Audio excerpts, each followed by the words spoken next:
नमस्कार, बहुत बहुत स्वागत है आपका इंडिया न्यूज मध्य प्रदेश छत्तीसगढ़ देख रहे हैं आप। मैं आपके साथ अर्पिता सिंह। खबरों की शुरुआत करेंगे, बात करेंगे जहां आज से पवित्र श्रावण मास की शुरुआत हो गई है। इस मौके पर मुख्यमंत्री डॉक्टर मोहन यादव ने प्रदेशवासियों को बधाई और शुभकामनाएं दी।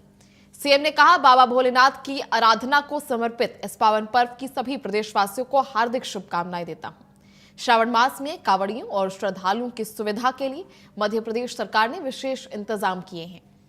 मुख्यमंत्री ने बताया कि महाकालेश्वर और ओंकारेश्वर समेत सभी प्रमुख तीर्थ स्थलों पर जलपान समेत अन्य समुचित व्यवस्था सुनिश्चित की जा रही है।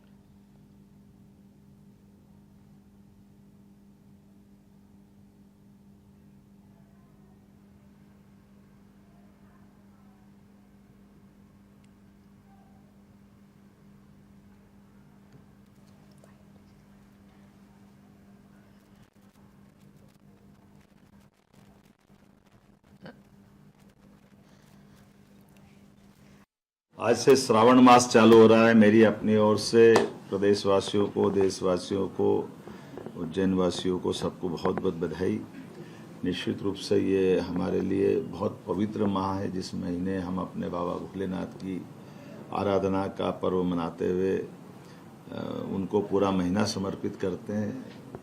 ऐसे में मैं प्रदेश भर के सभी तीर्थ स्थानों पर प्रशासन के माध्यम से मैंने आह्वान किया है कि हर जगह हमारे यात्रियों को कोई कष्ट न हो, उनकी सुविधाओं का प्रॉपर ध्यान रखा जाए। जहां कांवड़ी आते जाते हैं वहां मार्ग में उनके लिए प्रबंधन करने के लिए यथायोग्य प्रकार से शासन और सरकार के साथ समाज भी बहुत सारे प्रकार की चिंता करता है। कांवड़ यात्रियों के लिए सब प्रकार की व्यवस्था करने के लिए जितना बन सके हम हर जगह प्रबंधन कर रहे हैं।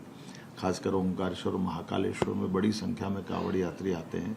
ऐसे में उनके आने जाने के मार्ग पर भी सभी प्रकार के प्रबंधन करने के निर्देश अपनी सरकार ने जारी किए। इसी के साथ ओंकारेश्वर के साथ ही साथ अमरकंटक पे भी छत्तीसगढ़ और मध्य प्रदेश की काफ़ी बड़ी संख्या में हमारे यात्री वहाँ भी आते जाते हैं। मैं उम्मीद करूँगा कि दर्शन की व्यवस्था, पार्किंग की व्यवस्था, प्रबंधन, कुछ रास्ते में जलपान या अन्य प्रकार के प्रबंधन करने के लिए भी सरकार तालमेल कर रही है। इसमें उज्जैन की तरफ महाकाल मंदिर समिति को भी मैंने कहा कि पर्याप्त रूप से जिनको फलाहार लगता है या इस प्रकार के प्रबंध लगते हैं हमारी व्यवस्था रहना चाहिए। जलपान की व्यवस्था भी होना चाहिए। ऐसे इंदौर प्रशासन से भी कहा है, वो भी प्रबंधन कर रहे हैं।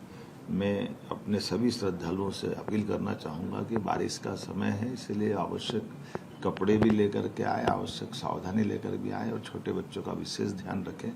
हम प्रबंधन तो सारा कर रहे हैं, लेकिन बड़ी संख्या में आने के कारण से कुछ चीज़ों में हम और आवश्यक सावधानी की अपेक्षा भी हमारे सभी धर्मालु श्रद्धालु से कर रहे हैं। और जैसा आप जानते हैं कि श्रावण भादव के महीने, ये 2 महीने अद्भुत होते हैं। ऐसे में हमारी सभी प्रकार की सवारियां निकलने लग जाती है। ऐसे में बाबा महाकाल की सवारी भी 3 अगस्त लगा करके ये सितंबर तक जाने वाली है। और ऐसे अलग अलग स्थान पे अलग अलग प्रकार की देवस्थान की सवारियों के लिए भी हमने जो जैसे ओंकारेश्वर, महाकालेश्वर, पशुपतिनाथ ऐसे देवस्थानों पर जहां शासन की व्यवस्थाओं के बलबूते पर हमारे पुलिस बैंड और बाकी प्रबंधन की हमने व्यवस्था की है। मैं उम्मीद करूंगा कि उत्साह के साथ इन सारी चीज़ों में हम समन्वय भी प्रशासन के साथ सब लोग करें। खास करके माता बहनों के लिए भी और पूरे परिवार के लिए गणेश चतुर्थी, अनंत चौदस, हरतालिका तीज, जन्माष्टमी सारे पर्व इसी 2 माह के बीच पड़ते हैं। इनके बाद नवरात्रि और श्राद्ध के साथ हमारा अगला दशहरा दिवाली का पर्व चालू होगा। तब तक वर्षा काल समाप्त हो जाएगा, लेकिन वर्षा काल के अंदर अल नीनो का प्रभाव भी दिख रहा है।